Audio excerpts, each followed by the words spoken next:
Hello and welcome to blog number 26. 26 means it's halfway through the year. 26 weeks. Yeah, 26, 52. Sounds about right to me. I hope you've enjoyed these so far. I've certainly enjoyed making them, and I'm looking forward to you seeing this video because there's quite a good variety of projects that have been progressing this week. Some new ones, some old ones, some very old ones, and also of course I've managed to finish the April challenge, as we are now on May the 2nd, I think. It's Saturday as I shoot this. So yeah, it's been a good varied week. If you're not yet a subscriber, please don't forget to click that subscribe button so that you can be one of those wonderful people that are following me. And when you do that, don't forget to ding the bell, because then YouTube will tell you when one of my videos goes live. So with no further ado, let's jump back to the beginning of the week, and we will catch up to me real time now a bit later on. I'm at the painting desk a bit early today. It's a Sunday. I've just published the vlog, and this evening I very much want to get a game in. Maybe Brutality, I'm not sure, we'll see. So I'm going to try and get my miniatures painted this afternoon while Rose is asleep, and then have this evening free. Yay! So I'm going to get stuck in, and I will be back when I'm done. So there we are. I've got to stop now because Rose is awake, but I've managed to complete 3 of these miniatures. And my new photo light box thing that I made, that'll let you know when I shot that, has just helped me to take some very nice pictures of it as well. So there's 3 more fighters that will be going into my game. The new game I'm going to be playing very soon. So there, that's done. The challenge is carrying on, and I'm back enjoying it again, which is really cool.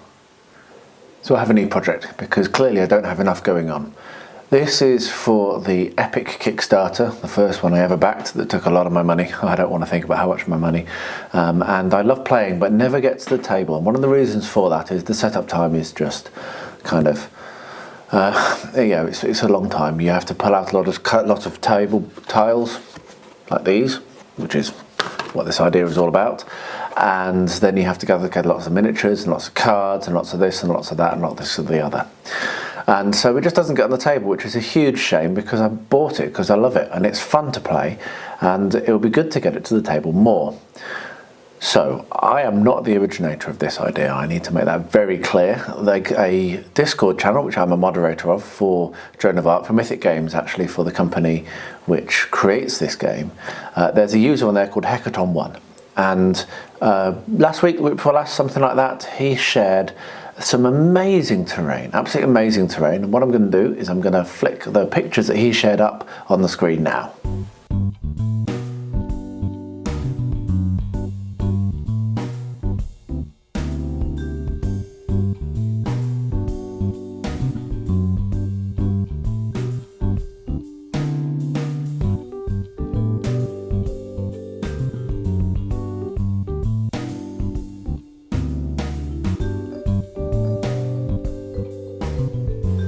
Aren't that amazing? I mean, that blew my mind, and it totally and utterly inspired me to try and do something similar, because it's going to mean that I might get this game on the table a bit more.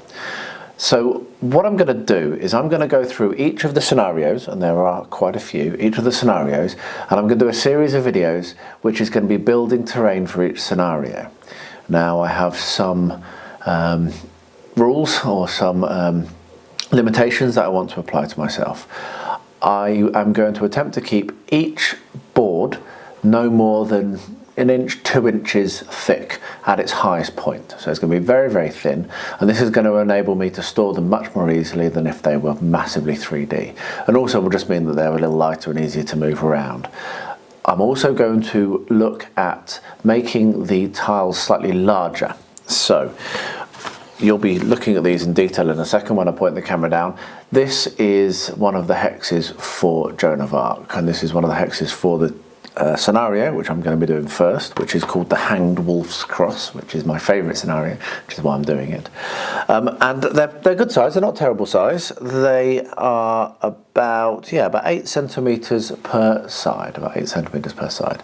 However, on some of the larger scenarios, or if you're doing something where there's a lot of miniatures, it can be quite tough to fit everything into the sections. That's one of the things that people have found. So I might look to expand or increase the size of that slightly. Maybe not in this build, but maybe in some of the other scenarios where you end up with slightly more miniatures on the table.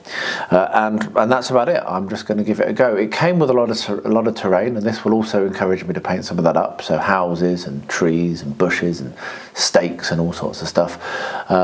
So yeah, this is going to be a really long-running series, which I'll be doing, which will hopefully mean I get to play some Joan of Arc, and maybe that will even appear on the channel as well. So what I'll do now is I'll point the camera down at the table and you can see the scenario, and I'll show you roughly what we're talking about, and then I'm going to start planning it out and gathering my materials and try to get a crack on with this project. And I want to say once again, thank you so much, Hecaton. It really was an inspirational set of photographs that you shared, and I wouldn't be doing this if it weren't for you. Okay, so what you see in front of you is a mess of tiles and the scenario book. Now, on this sheet, this is what we're interested in. This is how the map is laid out, and the numbers up here refer to numbers on the tiles. So we need to have 6B over here, and you can see this is 6B, and you can see from the map that it has the trail going up the middle. Now that actually is important in the rules, the trail, because that's now 2 sections, not one large section. You can see this a little clearer if we look at this large one, which is actually going to go in the centre, which is 2B.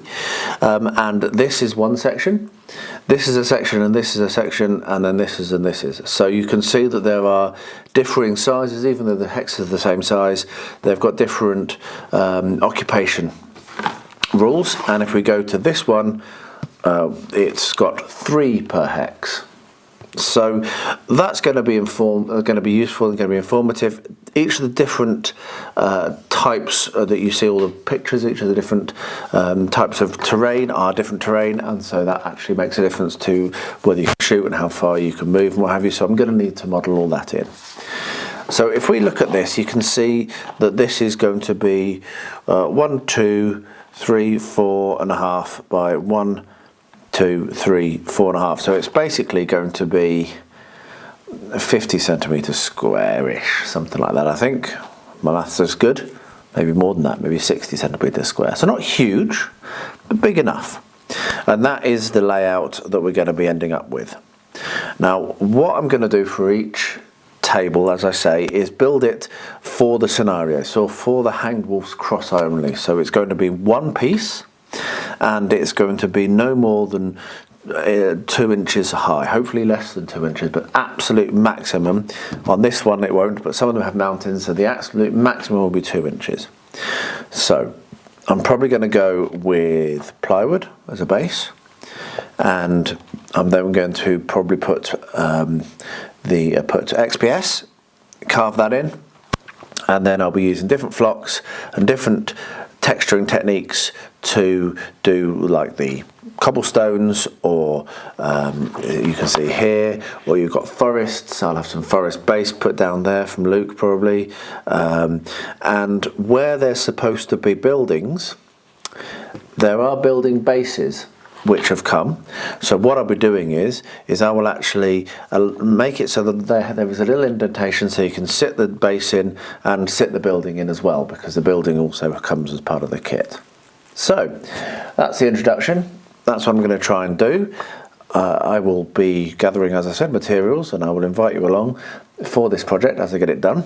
And once I've finished this particular scenario, I will try to pick another one. Maybe La Brossinière, which has some mountains in it. So yeah, maybe that. Let's see. I hope that you enjoy this, and yeah, let me know what you think. Once more to the painting bench, and we're getting close to the end of this challenge, which is a relief in one sense because it's been hard work, but also I'm a little bit sad. This evening I have seen the last of the fighters, the other ones I've painted over the last couple of days. I still have my one I really want to do, which is the Dwarven Wizard on a donkey, which I might very well do, not sure. I have the miniature I've chosen as the Beastmaster for the giants and trolls and what have you, which are basically waiting for bases, which have been shipped now. And also I've pulled out the golem on rock, which I've started, which I could have probably finished quite quickly. But what I've also done, and I'll quickly pick these up, I've got lots on down here. I've actually pulled out another 1, 2, 3, 4, 5, 6, 7, 8, 9 in pack, and one that wasn't in pack, I don't know where I got that one from, to glue together and prime so that I can add them to the pile, because I think I'm going to try to continue this challenge into May. I'm not sure whether I'll continue it where I've got to do one a night, because that's been quite hard, and I would like to do a little bit of different, again, that with more variety. However, I might do it because at least one is doable. I can still do lots of other hobbying as well as only doing one, so we'll see how it goes, but I'm considering continuing it. Anyway, I'm going to crack on, and I'll see you at the end of the evening. So I made it to the end of the evening, and I've had a very, very productive evening. I've painted 3 more.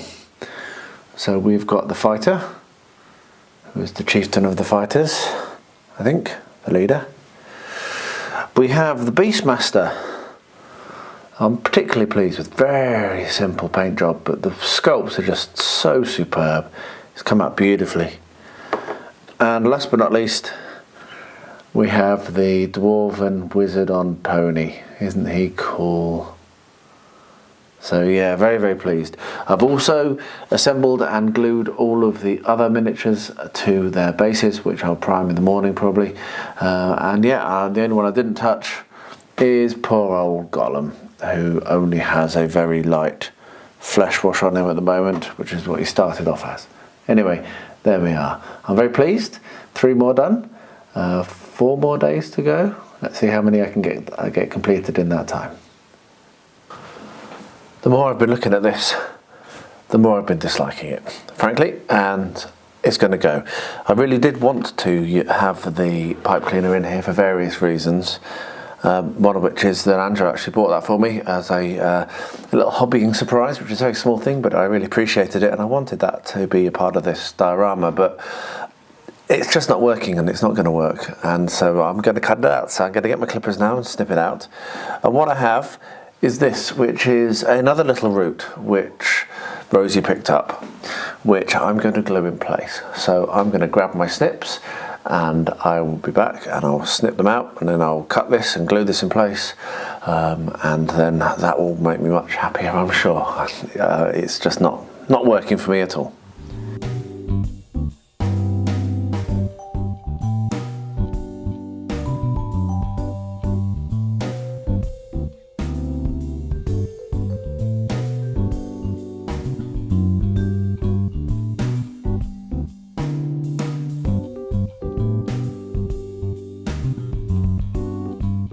Okay, so that's done, and that's completely come out nice and clean, so I'll bin that stuff. And what we now have is what looks much more like a real root system, because it is actually basically a root system. This is grass, I think. That's what grass roots look like. And it's got the nice kind of shape that I was looking for. You can see that it's going to come out there and it's going to go down to the wall, and that's basically the shape I was looking for. So if I clip it about here, then I can insert it into that hole that I've just pulled that out and put PVA in, and then I can clip it down here, and that can glue to the base, and then these wispy bits can even go and stick to the back wall, so it will look really nice. I'm actually going to zoom slightly in because I think that is going to be valuable to see. So I'll clip it around here, and then I can secure it at basically the same place as I was before, and these are the wispy bits I'm talking about. So let's get that done. I think possibly wire cutters might be enough again for this, so I don't have to get up and get more tools.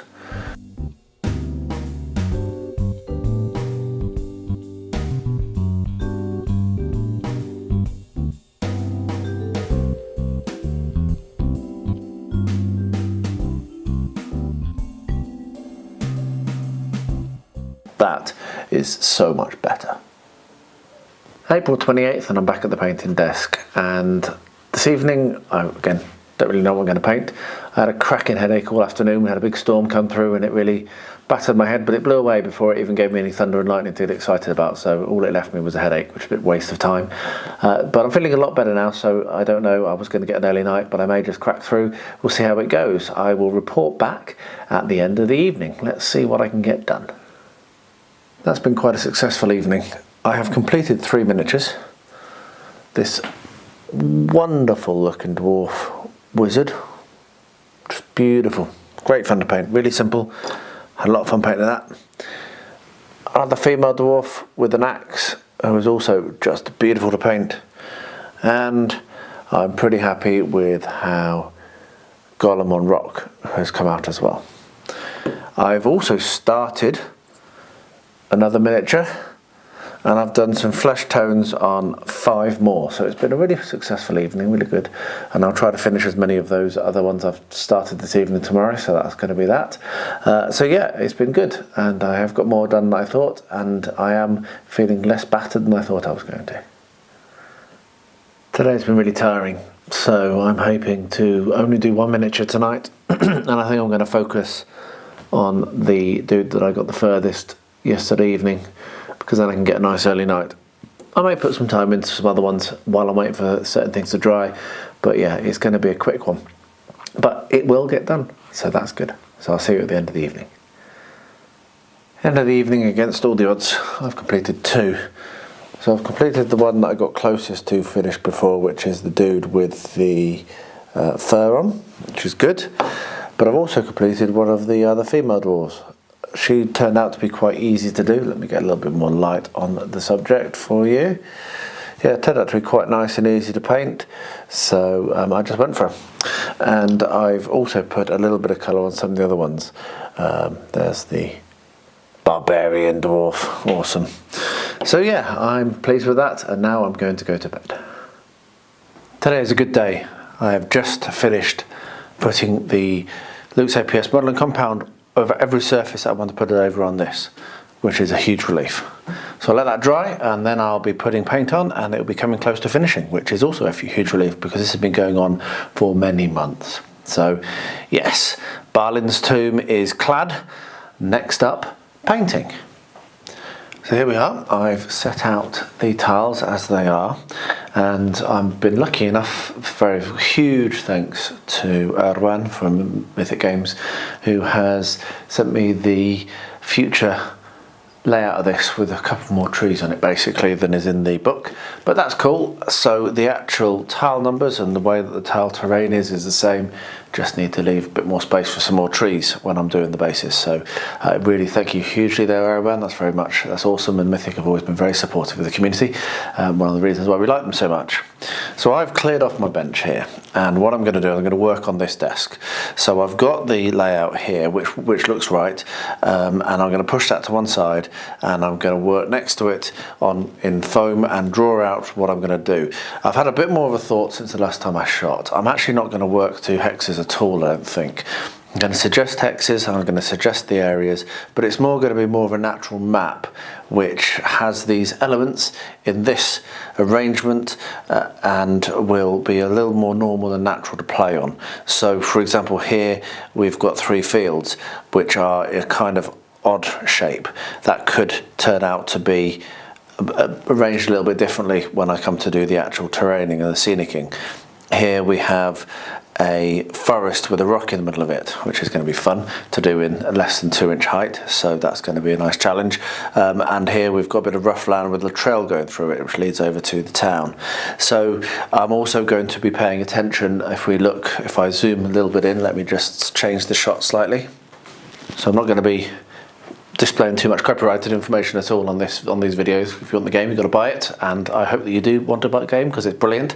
But in each of these areas there's different things. So here we've got the chapel, and here we've got some of the houses, some of the little village houses. Here we've got a shrine, and here we've got some ruins and what have you. So what I'm going to be doing is making sure that when I do my terrain, I am able to sit the actual miniature into a little indentation so that it looks nicely in place, and then I'm going to be attempting to recreate the style of the interior So when you pull the model off, you've actually got that floor plan in there, which is part of the game. And I'll be doing this, these will be larger than, these will have a bit of more space around them so that you can actually have the correct occupancy in these tiles. So I'm going to get myself set up, going to get my drawing out and can do some sketching, and I'll be looking forward to bringing you back to this when I've got something more to show you. April 30th, nearing the end of this challenge, as I say, considering continuing it, but I'm not sure. I'm going to settle in and see how tired I am. I have 5 miniatures in front of me. I have the 2 final dwarfs, which I've begun, and I also have the Dunlending chieftains, which I've also put a little bit of colour on a couple of them. And I'll see how tired I am, and that will depend on whether I go for the Dunlendings or for the dwarves.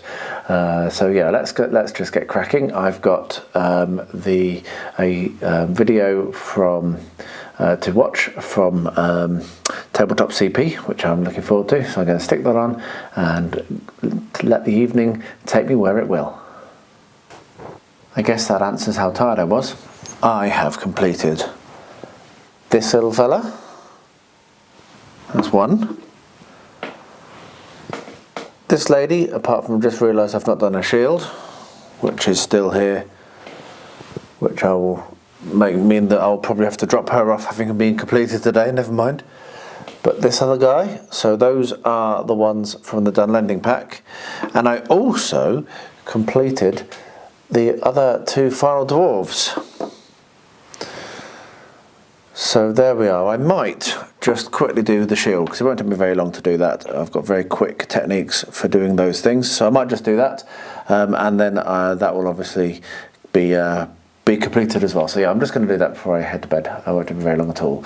But yeah, really productive evening. Enjoyed that a lot, and I also actually made a start on 3 more miniatures which are over here at the back.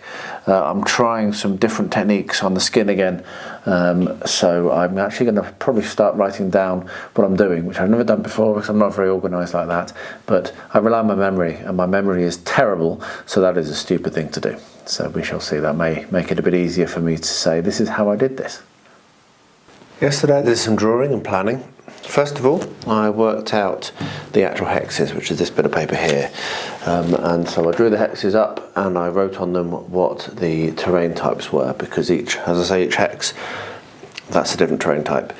I've then, on another piece of paper, done a very rough scribble, which is about all I am able to do at this stage, of what the map looks like, because this is actually, as I've said before, is actually a map. It might be split into hexes, and those hexes into either 1, 2 or 3 sections, but it is still a map. So you've got a swamp, you've got a bit of a forest coming down here, you've got some plains here, you've got the village in the centre, you've got more of a forest coming around here, and then you've got their fields where they grow their food down in that corner.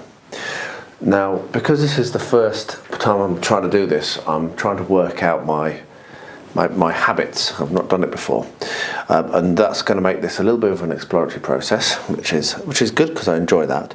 So what I'm doing now is I've got my longest metal rule, which isn't quite long enough, and I'm trying to work out what the dimensions are for the hexes, because then I'll make that a bit bigger, and what I'll be looking to do is I will be cutting out some plywood and then reinforcing it, and then I'll be building and drawing directly onto that. So I'll get my pencil out and actually have the board as it's going to be, draw out the equivalent of this onto the board, and then I can start actually building up the terrain. So the dimensions for this is about 70 centimetres across. Remember, I've got this turned around 90 degrees, a bit confusing, by just under 6 by 55 centimetres deep. So 70 by 65 by 55, even 55, 70 by 55. So if I increase the size slightly, which is what I want to do, then I can probably look at maybe going about 1 metre wide, which is fine. So if we look at about 1 metre wide, 1,000, and 55, we could maybe look at going to 75. That sounds like quite a good dimension, doesn't it? So 1,000 mil by 750 mil. What that will mean is I can enlarge the spaces the areas slightly, not too much but slightly. And I have got an idea at the moment that's itching. I'm not sure whether I'm going to do it, but I am going to have some dead space, as you can see, some dead space in each of these areas. And what I might do, and I might not do, I'm not sure, but I was thinking I could even do the interior of the buildings, but make a bit more space, make them a bit larger so you can move around inside them, and have them offset on the sides of the board. So you'd have the church, you'd have the first house, the second house, and the third house. I'm not sure. I'm thinking about it, but that's on my mind. So what I'm going to do now is I'm going to go and measure and cut this plywood, and then I will reinforce it, and I'll invite you along for that. But I'm going to go and cut the plywood so that I can start actually drawing out what's going to happen. I've been able to reorganise my workshop slightly. As you can see, I have also borrowed a table saw. Well, I borrowed it, but I haven't bought it. So what I'm about to do now is measure out and cut the 75cm by 1 metre plywood, this 3mm ply, which will be at the bottom of the Joan of Arc board. So I won't run the camera because this is going to be very loud. I haven't yet deadened down any of the walls, and it's quite unpleasant actually when this is running, but I'll get it done quickly. I'll be measuring, then cutting through across there, and then taking that section and rotating it and cutting it again. So that's the plan. I will show you what it looks like when it is done.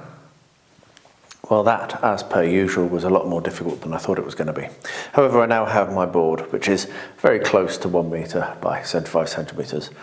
What I'm now going to do is glue and clamp these lengths of 1 centimetre or 1 centimetre to the bottom of the board, which will just give it a little bit more rigidity, and I may put some more across. This is actually going to be the bottom. It is going to add some depth, but frankly, that's fine by me because I want this to not bow and not be too, it's very wibbly wobbly as you can see, so that will give it that support. So I have lots and lots of clamps, I have some PVA, and I'm just going to glue this. So I'll get this done and I will bring you back when I'm doing the next step.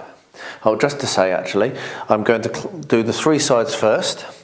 Let them dry, let them go off completely, seal, and then work out if I need to cut anything off, because I think I might have not quite cut it straight. So yeah, it might be a little more faff as well, this to do. So I'm going to need to glue down this side, glue down that side, and then work out how much of each of these side pieces I need to trim in addition to their 73cm that they are at the moment.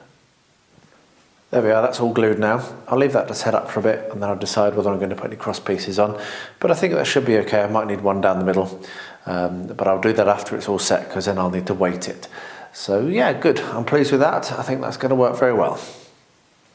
It has been a ridiculous amount of time since I've even looked at this build.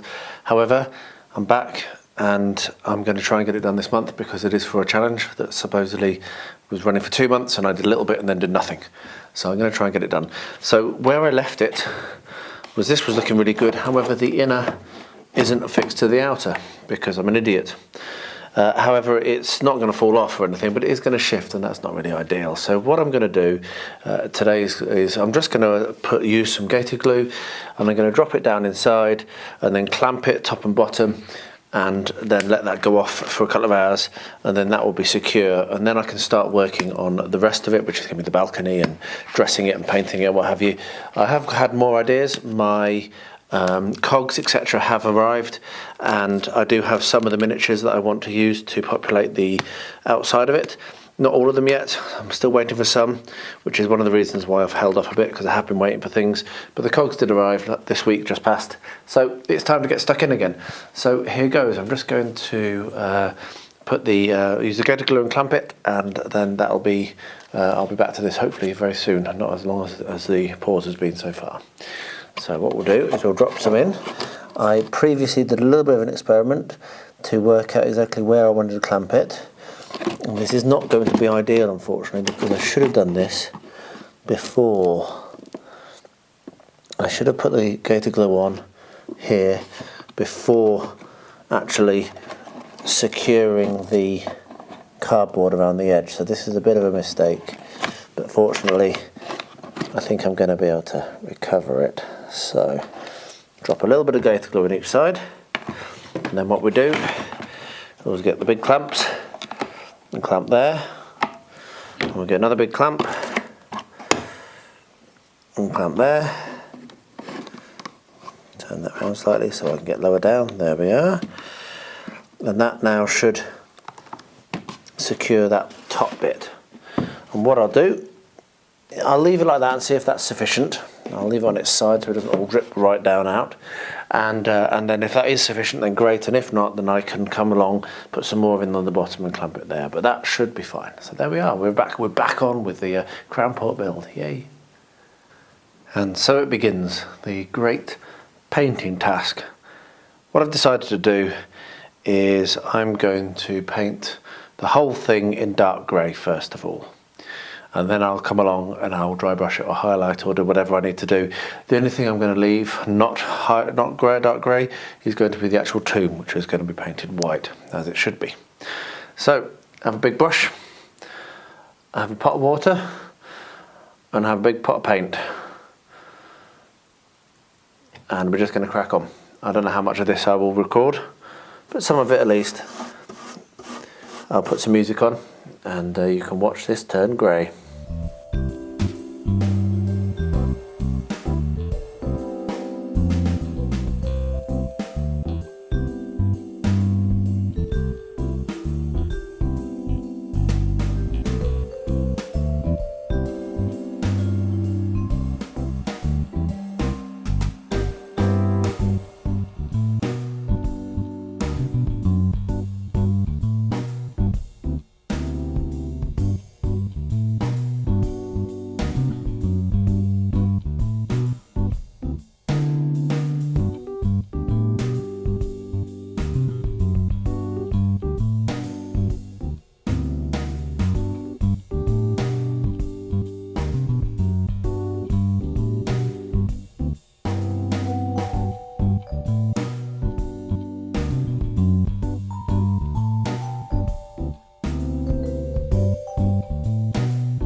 I stopped because I glanced up and saw that I was actually moving out of shot, so there was no point in continuing. However, that is the first coat done. I'm going to let that dry and I'll probably have to go back and touch up.